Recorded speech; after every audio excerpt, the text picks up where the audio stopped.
I never used to believe in coincidences, but that night, I was certain I was being hunted. It started when I decided to take a spontaneous trip to a quiet coastal town. I was 30, stressed out, and just needed to escape the madness of city life. So I booked a last-minute flight, rented a car, and headed to a secluded Airbnb by the cliffs.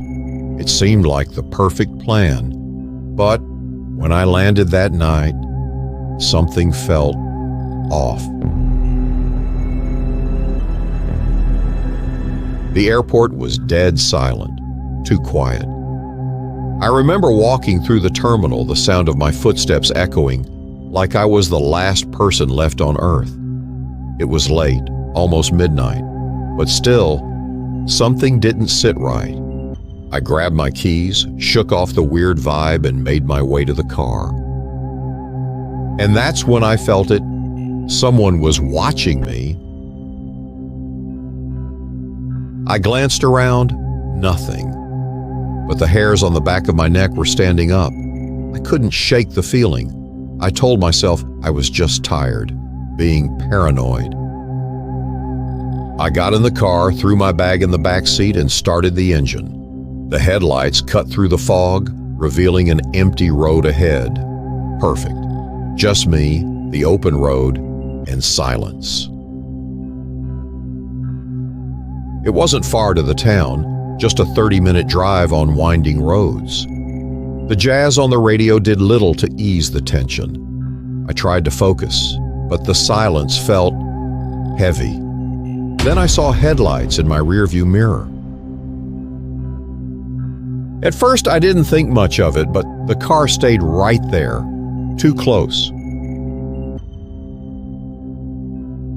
I sped up just to shake it off, but the car stayed right behind me. It was like they knew exactly how fast I was going. I started to panic.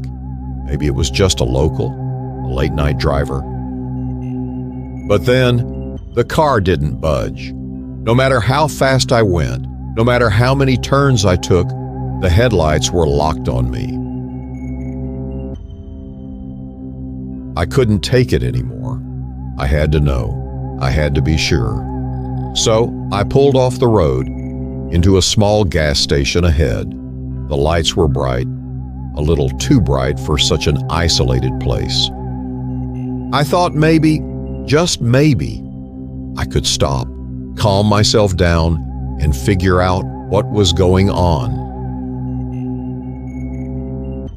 I parked, and the other car pulled in right behind me.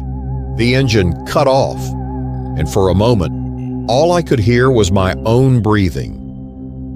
The driver didn't get out at first.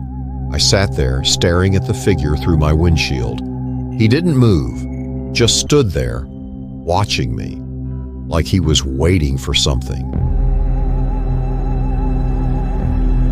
That's when I realized this wasn't just someone following me. I was being trapped. I didn't know what to do. My heart was pounding in my chest. Should I stay? Should I drive off? Every second felt like an eternity. I made a decision. I wasn't going to sit there and wait. I didn't have the luxury of time. I slammed the car in reverse, tires screeching as I gunned the engine. The man didn't move, not an inch. He just stood there, watching me. I swerved out of the station, heart racing. My hands were shaking so badly, I could barely grip the wheel. I didn't look back.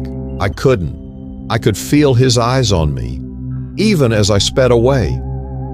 I kept driving, not even sure where I was going, just trying to put as much distance between me and whatever had been waiting at that gas station. When I finally reached my Airbnb, I was drenched in sweat. My body was shaking. I locked the door behind me, trying to calm myself, telling myself it was just a coincidence. But deep down, I knew it wasn't. The next morning, I couldn't shake the feeling. The man hadn't chased me, but when I thought about it, I realized something even worse. He hadn't needed to. That night, I packed up, returned the rental car early, and caught the first flight back home. I couldn't stay another minute in that town. I never found out who he was, but when I got back to the city, I saw something that made my blood run cold. One day, while browsing online, I came across a blurry photo. It was a surveillance shot from the airport I'd landed at, and in the background, right as I was leaving the terminal, was a man. A man I didn't recognize, but he was there, right behind me.